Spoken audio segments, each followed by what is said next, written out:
Malamang na bumalik na sa pag-i-issue ng lisensyang papel ang Land Transportation Office o LTO sa mga motoristang kukuha ng driver license ngayong Pebrero. Sa press conference ng LTO Main Office sa Quezon City, sinabi ni LTO Chief Attorney Vigor Mendoza, sa ngayon ay umaabot na lamang sa 270,000 ang plastic license na hawak ng ahensya na maaaring tumagal ng hanggang 2 linggo o di kaya ay hanggang sa katapusan na lamang ng Pebrero. Anya, umabot na sa 550,000 ang demand ng LTO plastic card kada buwan.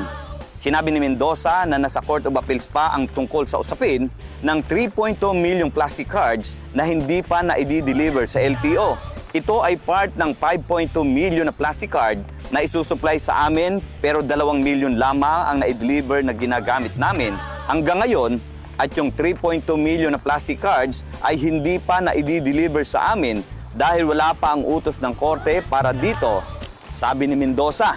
Ang usaping ito ay may kinalaman sa pagpapalabas ng TRO ng Quezon City Court nang magreklamo ang All Cards Incorporated laban sa LTO, DOTR at nanalong bidder ng plastic cards na Banner Plastic Cards Incorporated. Dahilan sa umano'y hindi nabigyan ng due process nang i-disqualify sa bidding process kahit pasado siya sa requirements ng Bids and Awards Committee ng DOTR.